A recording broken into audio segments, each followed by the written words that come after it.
शिवशक्ती म्हणजे शंकराची शक्ती, शिवशक्ती म्हणजे छत्रपतींची शक्ती आणि शिवशक्ती म्हणजे शिवसेनेची शक्ती. याच्यातल्या कोणत्या शक्तीचा संवाद साधायचा आपल्याला, असं समज झालेला आहे महाराष्ट्रात की शिवसेना म्हणजे शिवशक्ती आणि ही शिवशक्ती म्हणजे छत्रपतींची शिवशक्ती. खरं म्हणजे गैरसमज आहे. शिवसेनेची शक्ती ही शिवाजी महाराजांची शक्ती आहे असं मी अजिबात मानत नाही.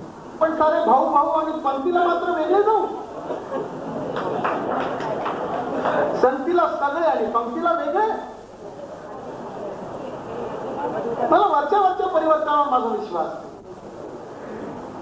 हे कपडे बदलले की परिवर्तन होतं माणसाचं.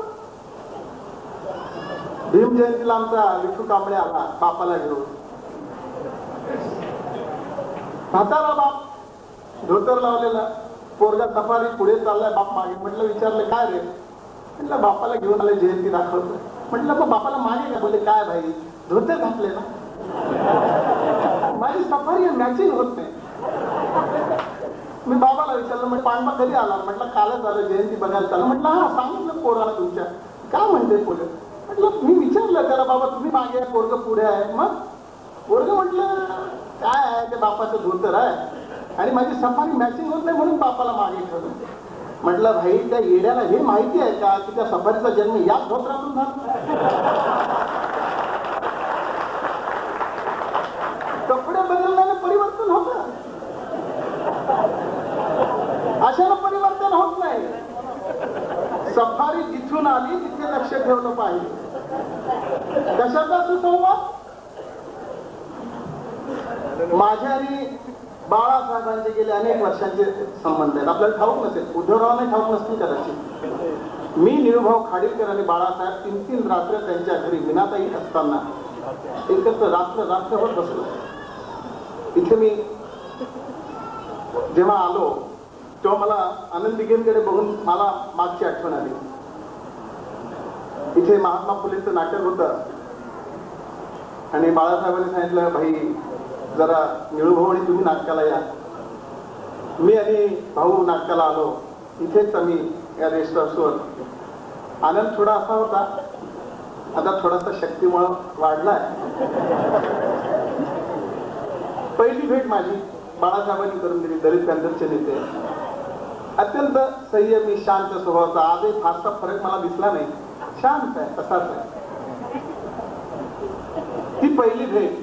तशी माझी फोनवर बऱ्याचदा भेट झाली. आजची दुसरी भेट. आनंद मध्ये फारसा शरीरानं सोडला तर फारसा फरक झालेला नाही. प्रश्न, माझा आणि आनंदचे आजही चांगले संबंध आहेत. बाळासाहेबांचे आज माझे चांगले संबंध आहेत. उद्धवरावांचे माझे चांगले संबंध आहेत. आमचा सुसंवाद आहेच की. पण हा वरवरचा सुसंवाद आहे. जेव्हा भूमिकेचा सवाल येतो, तत्वांचा सवाल येतो, शिवसेनेची मागणी पटत नाही, अजिबात पटत नाही. कसं पटणार कसं? बाळासाहेबांनी हे अगोदर सांगितलं होतं की शिवशक्ती आणि भीमशक्ती एकत्र झाली पाहिजे. मी त्यांना म्हटलं, बाळासाहेब माझी तयारी आहे, पण एक माझी अट आहे, तुम्ही हिंदुत्वाचा नाद सोडा, हिंदुत्व सोडा, शिवशक्ती भीमशक्ती एकत्र व्हायला अडचण राहणार नाही. हिंदुत्व आलं की जमणार नाही. काय बाबा, हिंदुत्व असं काय आहे का? जेव्हा धर्माशी हिंदुत्वाचा संबंध येतो आणि ज्या धर्मानं दलितांचा हजारो पिढ्या बर्बादी केली, त्या धर्माशी संबंधित असलेला कुठलाही विचार मी, माझा पक्ष, माझा बाप स्वीकारणार. जरी आमचे संबंध चांगले असले तरी, कारण शेवटी प्रश्न तत्वांचा. नुसतं भाऊ भाऊ म्हणून नाही करणार, बरोबर नाही करणार, नुसतं निवडणुकीपुरती युती नाही करणार. सत्य साक्षी लक्ष ठेवून केलेली युती ही बाजारपेठांची युती होते. कारण तिथे लक्ष, सत्ता असते, त्यांना हृदय परिवर्तन, त्यांचा विश्वास असतो. माणूस बदलला पाहिजे. हा महाराष्ट्र उभा कसा नाही? छत्रपती शिवाजीराजे ज्यांचं तुम्ही नाव घेता, सत्ता चालवतो आपण. काय छत्रपतींच्या नावानं आपण आज करतो? कोणता छत्रपती तुम्हाला अभिप्रेत आणि मला अभिप्रेत आहे?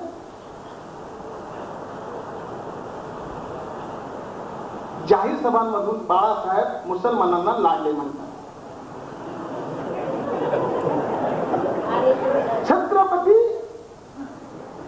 मुसलमानांच्या कुराणाची प्रत जरी सापडली तरी तिचं नमन करून परत मुसलमानाच्या ताब्यात येतात. फरक बघा. छत्रपतींनी सांगितलं माझा जीव गेला तरी चालेल पण देश वाचला पाहिजे. बाळासाहेबांनी सांगितलं माझ्या केसाला धक्का लागला तरी सारा देश पेटून उठेल.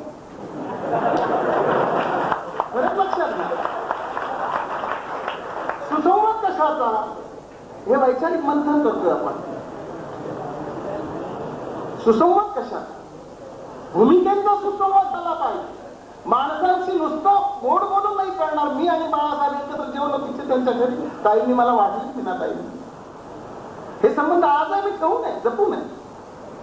शिवसेनेतले जवळजवळ सगळेच मंत्रीगण जे आहेत आजही माझ्याशी चांगले संबंधात आहेत. विशेषतः गजाभाऊंची माझी 25 वर्षातली मैत्री, जेव्हा ते रिझर्व्ह बँकेत होते. सवाल मैत्रीचा नाही, सवाल इथे जो विषय आहे तो नुसत्या वरवरच्या मैत्रीचा नाही, परिवर्तनाचा. काय बाळासाहेब ठाकरे हिंदुत्व सोडणार? भाजपची साथ सोडणार? मला बाळासाहेब साहेबांचं हिंदुत्व भीतीदायक नाही वाटतं, कारण बाळासाहेबांचं सगळं हिंदुत्व त्यांच्या जिभेवर आहे. मला भीती वाटते बीजेपीची. तर बीजेपीचं हिंदुत्व विषमय आहे. ज्या विषानं बाळासाहेब हिंदुत्ववादी नव्हते, तुमच्या माहिती करता सांगतो. बऱ्याच लोकांना ठाऊक नाही बाळासाहेब आज जे दिसत आहे तसे नव्हते. सेना भवनवर जेव्हा आमची बैठक होती, बाळासाहेब सावरकर, मनोहर जोशी, विश्वनाथजी महाराज आणि सावरकर, विक्रमराव सावरकर आमची बैठक सुरू होती. आणि अशी चर्चा सुरू झाली.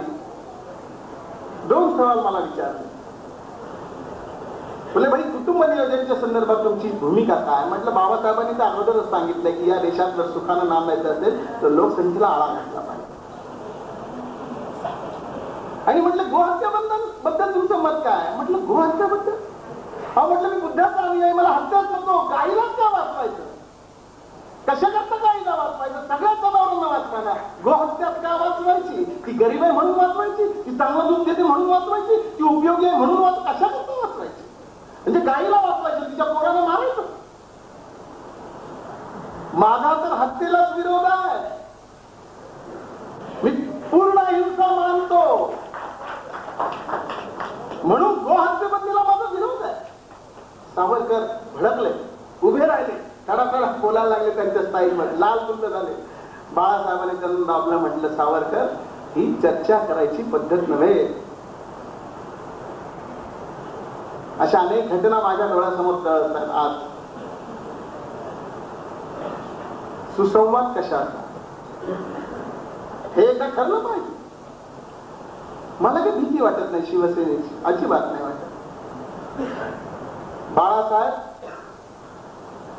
तुम्हाला कसा दिसतात मला माहित नाही, पण मी बाळासाहेबांना फार जवळून पाहिलंय. अत्यंत मैत्री करावी की अशा माणसाशी. शब्द दिला की दिला, नो कॉम्प्रोमाइज, नथिंग वेल.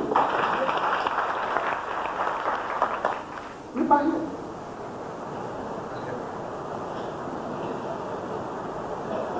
गाव तसंच चांगलं पण वेशीला चांगलं. प्रश्न सुसंवादाचा. आमच्या मित्रांना भीमशक्तीचं हे सगळं बघितलं, मी उडालो. भीमशक्तीकडे बरीच शक्ती आहे. एवढं सगळं आयोजन पहिल्यांदा मी पाहिलं, मला धक्का बसला. आमची माणसं एवढं चांगलं आयोजन करू शकतात. इथे निवेदिता पाहिल्यावरही मला धक्का बसला. पहिल्यांदा मी पाहिलं काय चाललं, काय मी कुठे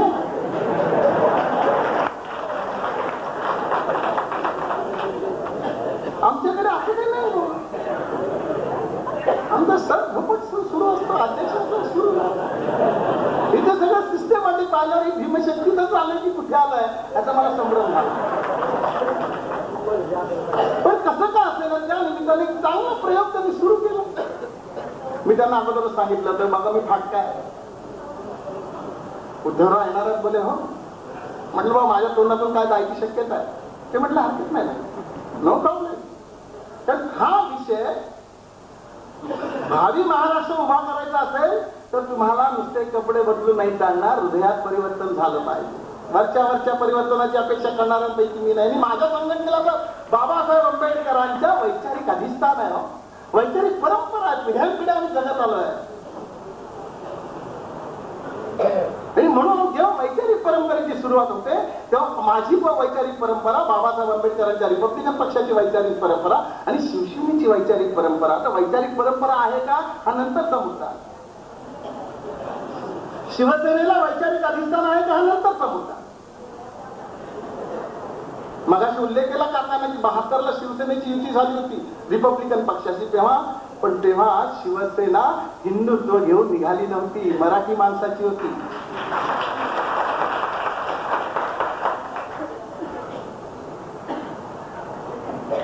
काकाला जायचं गाडगं लपवायची माझी सवय. आपण सडे फटे आंग बोलतो.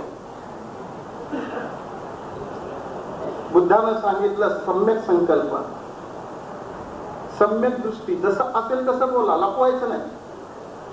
जसं दिसेल तसं मांडलं पाहिजे. कुणीतरी मोठा माणूस आहे म्हणून भूमिका बदला असं नाही करायचं. कळू दे, त्यांनाही समजलं पाहिजे, माझ्याही लोकांना समजलं पाहिजे काय करताय तुम्ही. 2 दारुडे होते मगाशी भेटल्या मला नाक्यावर. दारुडे आम्ही तिथूनच आलो. एक फुल प्यालेला म्हटलं नाही, ते भाई संघराची सभा ऐकायला जायची. पहिल्यांदाच उद्धवराव ठाकरे ते येणार आहे, काहीतरी मजा येणार. तो म्हटला मला पण ऐकायचं भाईंचं भाषण, बऱ्याच दिवसांनी ठाण्यात येत आहे. मस्त प्यालेले. हे जे म्हटलं पण मला पत्ता माहित नाही. दुसरं म्हटलं मला पत्ता माहिती आहे ना. पहिला म्हटलं मग सांग की. दुसरं म्हटलं सांगतो पण आता मी उभा कुठे येतो मला सांग. पहिले कहा खडे हो ढूंढो. उभे कुठे आहोत याचा पत्ता लागला पाहिजे. गाणा कुठे नंतरचा भाग आहे, पहिल्यांदा उभे कुठे आहात हे शोधलं पाहिजे.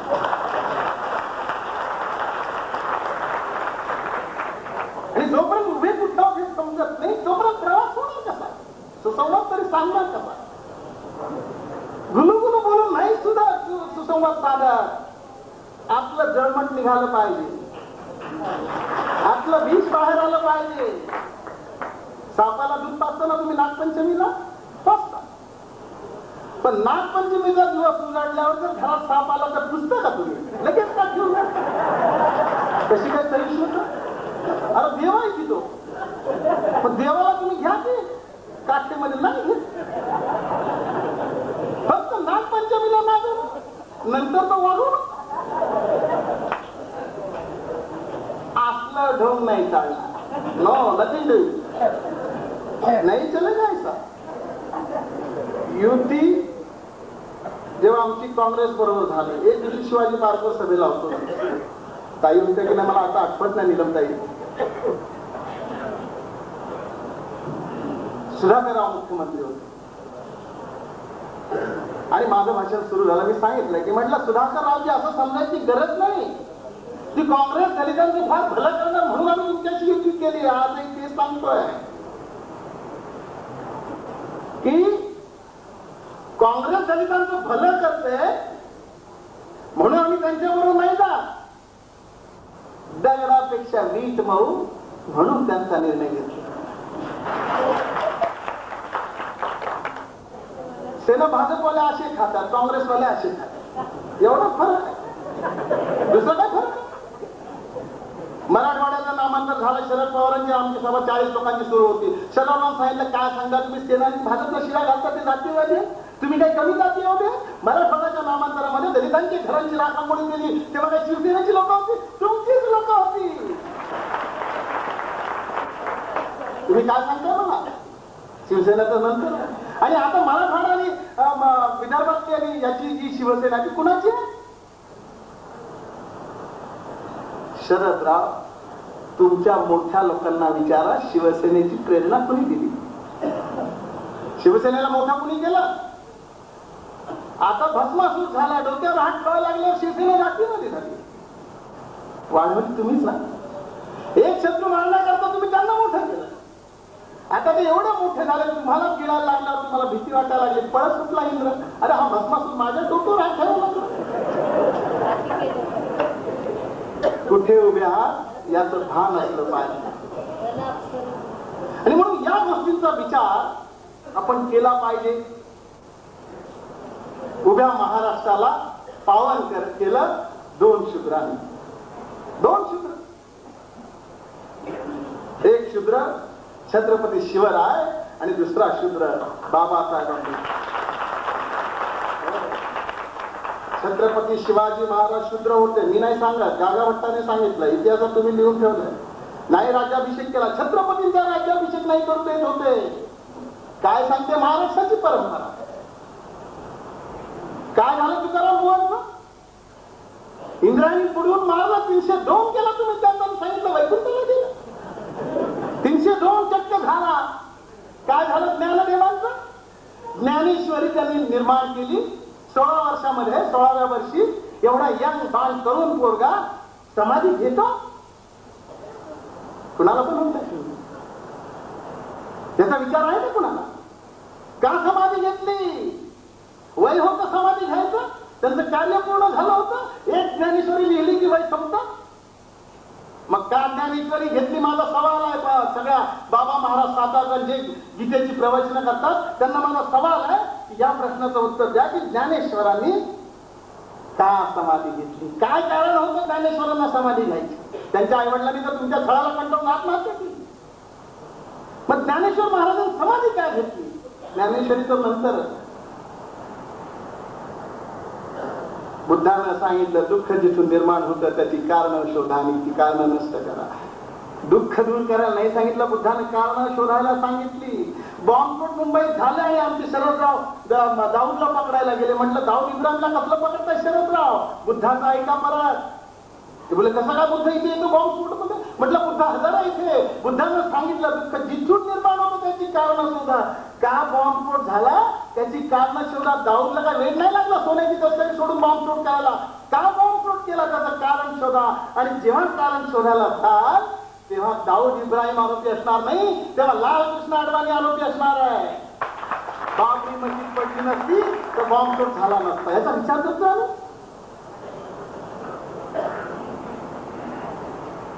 किस बात पर सम्मेलन होगा?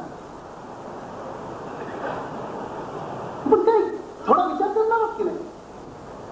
ती कुठेतरी सांगते म्हणून भगवान बुद्ध पहिला अखिल विश्वातला पहिला महामानव ज्यानं सांगितलं मी सांगतो हे सत्य नव्हे.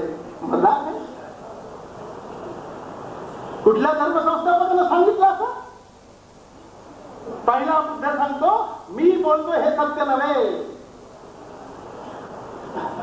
सत्य ते जे तुम्हाला अनुभवायला मिळतं, तर्कानं त्याला सिद्धता करता येते, ते सत्य कुणीतरी बुद्ध सांगतो म्हणून ऐकायचं. आणि म्हणून बाबासाहेबांनी शब्द प्रामाण्य नाकारलं. वेदांनी सांगितलंय की वरून आलंय सगळं. काय झालं परवा तिथे दिल्लीत प्राथमिक शाळेमध्ये वेद आणि उपनिषद आली पाहिजे. वैदिकांचा आग्रह धरणारे, वेदांचा आग्रह धरणारे भारतीय नाही. आम्ही सोनिया गांधीला म्हणतो तुम वो तो ऊपरी है, वहां की है, परकीय है. वेदांचा आग्रह धरणारे हिंदुस्थानी आहे, भारतीय. जरा वाचलं पाहिजे. वाचाल तर वाचा.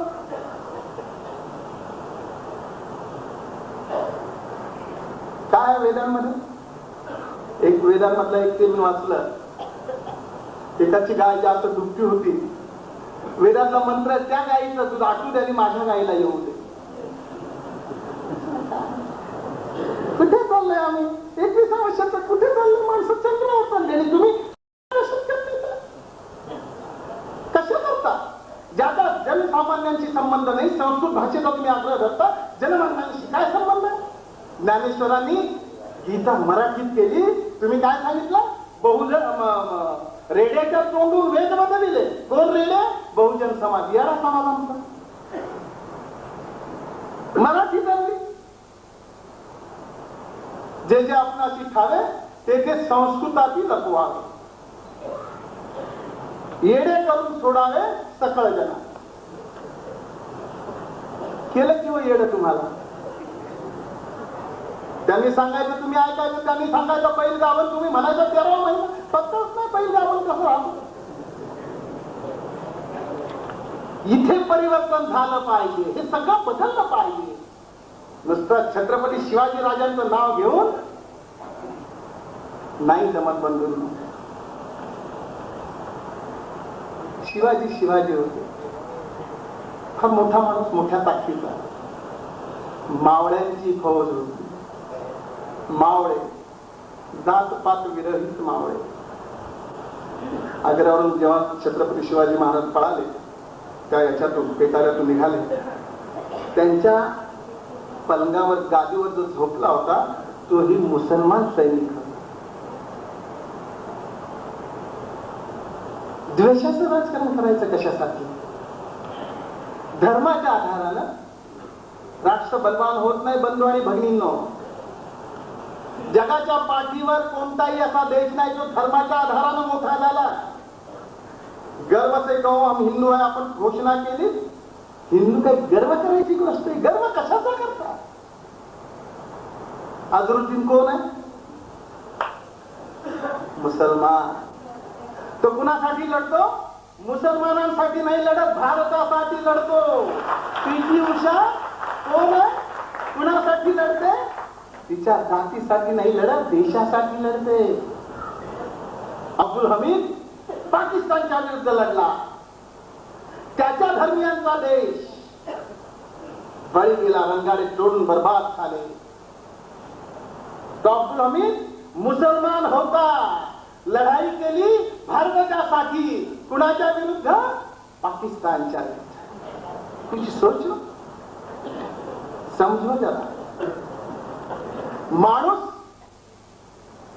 नुसता अन्नावर जगत नाही, त्याला ब्रेन आहे, बुद्धी आहे. नुसता भाकरीवर माणूस नाही जगत. आणि म्हणून परिवर्तन झालं पाहिजे खालून वरपर्यंत. नुसती कपडे बदलून वरवरच्या मैत्रीला काही साधत नाही. मैत्री करायची तर नीटपणे बदललं पाहिजे पूर्णतः. आम्हाला सांगा तुम्ही भाई असं बदललं पाहिजे, आम्ही प्रयत्न करू. पण तुम्ही बदललं पाहिजे हे जोपर्यंत कळत नाही तोपर्यंत संवाद तरी कसा करू आणि तरी संवाद कसा होऊ.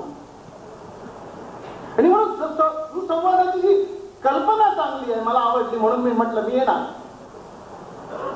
कारण शेवटी कुठेतरी महाराष्ट्र वाचवायचा, कुठेतरी महाराष्ट्राला एक वेगळी संकल्पना द्यायची आहे. पण महाराष्ट्रात विचारांचा महाराष्ट्र उभा राहायला पाहिजे. धर्माचा महाराष्ट्र नाही चालणार, धर्मवादी महाराष्ट्र बनवून नाही चालणार. मजहब नाही सिखाता अपन वैर रखना. मग धर्म जर वैर करायला शिकवत नाही तर तुम्ही काय शिकवता? बाबरी मस्जिद तोडली रामासाठी. अडवाणी जी को मैंने पूछा, भाई आप तो राम का आपका क्या संबंध? बोले नहीं भाई, मैं तो झूलेलाल वाला हूं. फिर राम के साथ क्यों आए? बोले हमें इसलिए राम के साथ आना पड़ा कि मुझे देनी चाहिए, और यहाँ के लोग पागल है, राम नाम पे पागल हो जाते.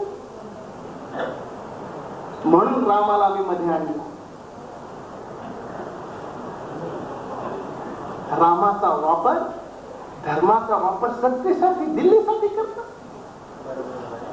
धर्म नाजूक ठिकाणचं दुःख आहे, पवित्र गोष्ट आहे. त्याला बाजारात आणलं, रस्त्यावर आणलं. कशासाठी हे करतो आपण? सत्तेसाठी करतो. आणि म्हणून बाबरी मस्जिद आम्ही तोडली. धर्म ही अफूची गोळी असं मार्क्सनं सांगितलं. मी थोडासा बदल केला त्याच्यामध्ये. मी सांगितलं, मी तेवढा मोठा माणूस नाही, पण मला असं माझ्या बुद्धीला वाटलं की धर्म अफूची गोळी कशी असू शकेल? धर्म अफूची गोळी नाही, कारण अफूची गोळी नशा आणते आणि धर्म नशा नाही येणार. पण अफूची गोळी कशी असेल? धर्म अफूची गोळी नाही, धर्म नशा नाही येणार, अधर्म अफूची गोळी आहे. बाबरी मस्जिद तोडली ती धर्मवाद्यांनी नाही बनवलो, अधर्मवाद्यांनी. नशा आणते, अधर्म नशा आणतो, धर्म नशा नाही येणार. परवाच्या कुंभमेळ्यात काय झालं? साधू संतांच्या मारा त्रिशूळाने मारली लोकांना. अरे साधूला नाही बाबा तू. पोलीस कमिशनरची स्टेटमेंट, पुल्या साधूच्या वेशात आमचे वॉन्टेड ग्रहस्थ आहेत, पण भगवी कपडे घातल्यामुळे पकडता येत नाही आम्हाला. कहां जा रहे हम लोग? कुछ सोचते नहीं, कुछ ख्याल नहीं करते. कैसे क्या होगा इस देश का? मजहब के नाम पे तुम देश बड़ा करना चाहते हो?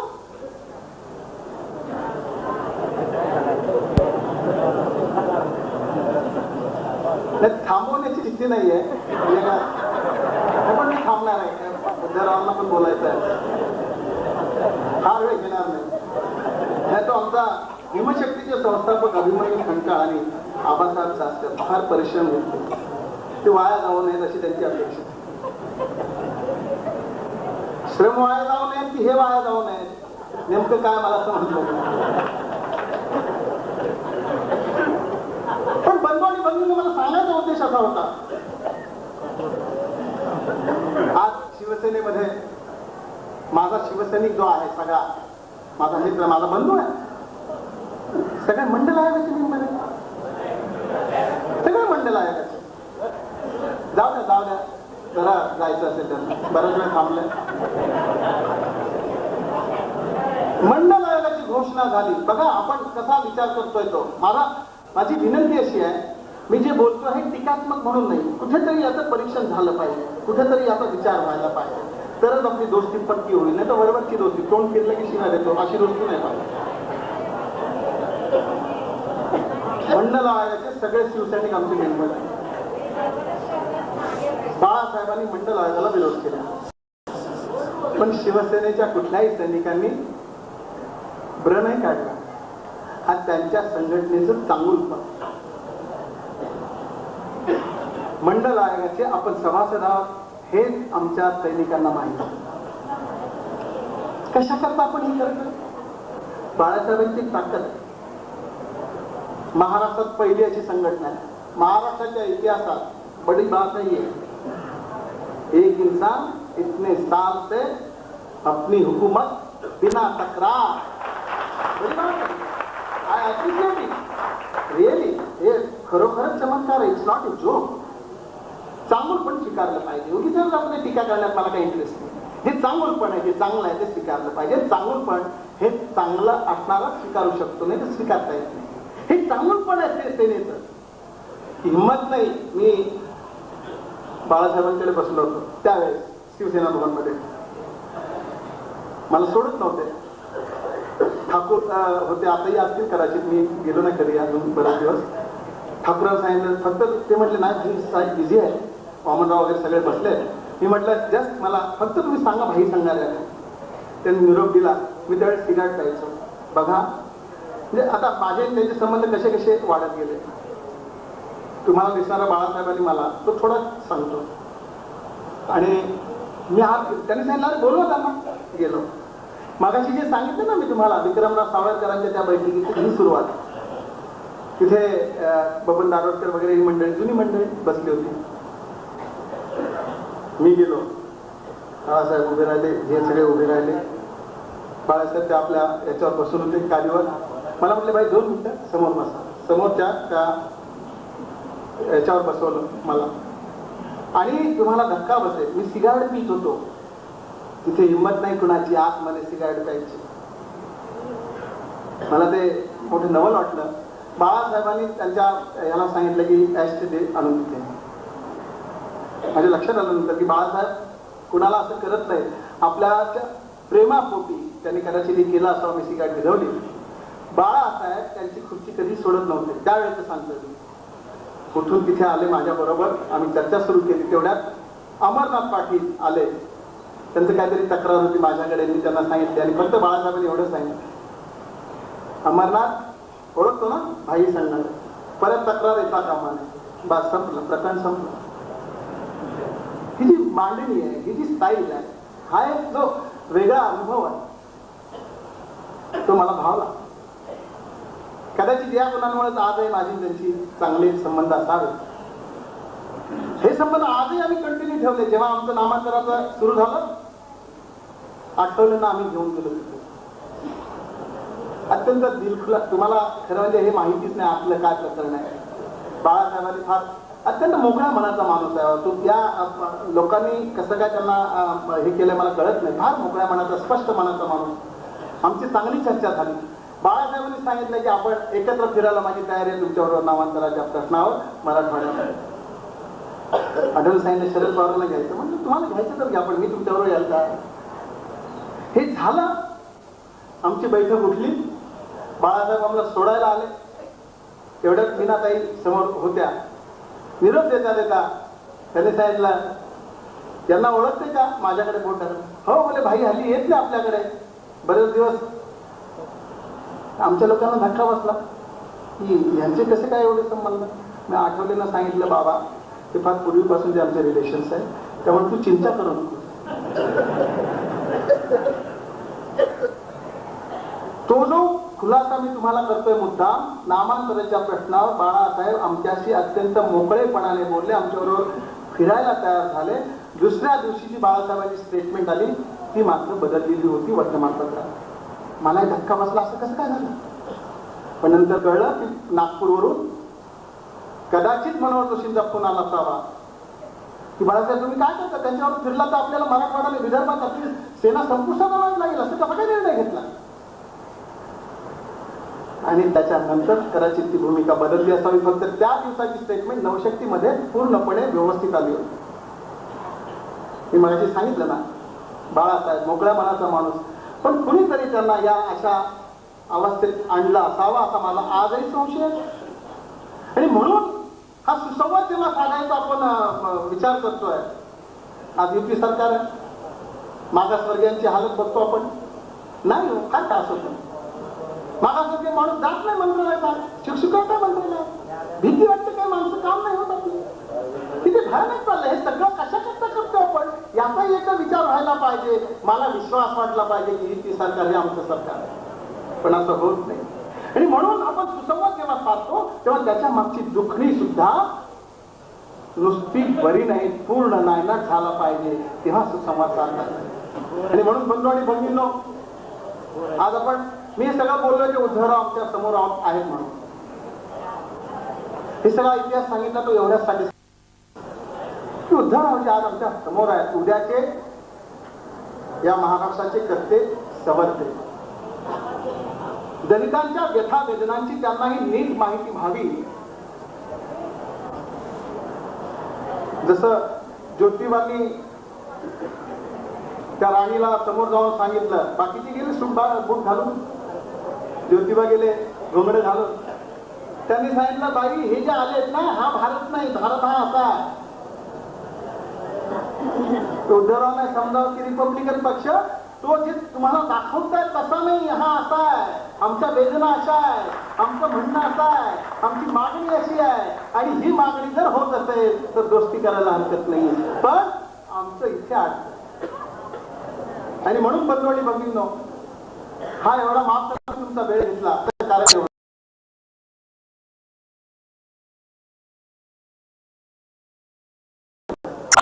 पुन्हा मी जाता जाता उद्धवरावांना विनंती करणार, भाजपचं नाक खरं म्हणजे त्यांनी लवकरात लवकर सोडावं एवढ्यासाठी की आता सोडणारच आहे. तशी काय फारशी मला हे नाही वाटत, कारण ते फार आता जर फार वेगळं सुरू झालं आता ते त्यांच्या पद्धतीने सांगतीलच.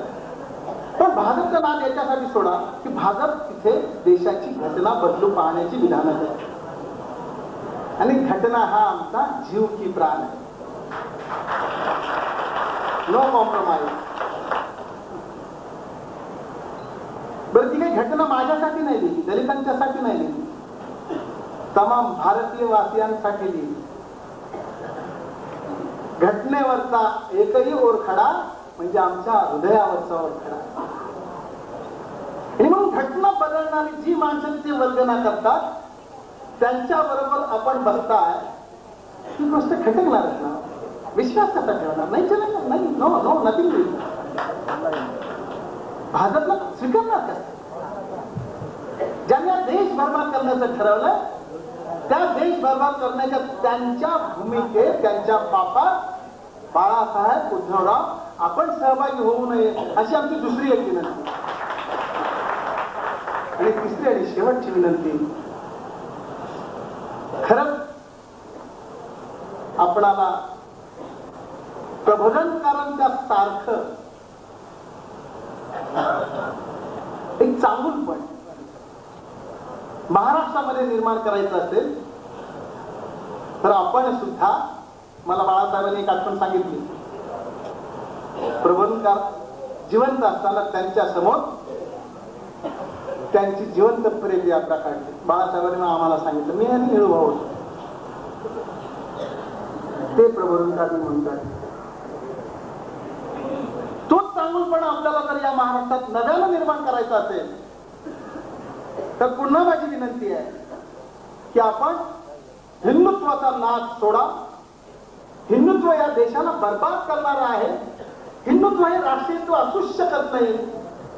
हिंदुत्व हे राष्ट्रीयत्व नाही तर भारतीयत्व राष्ट्रीयत्व. भारत हाही या देशाचा आपला होता, त्याच्या नावाला आक्षेप घेण्याची गरज नाही.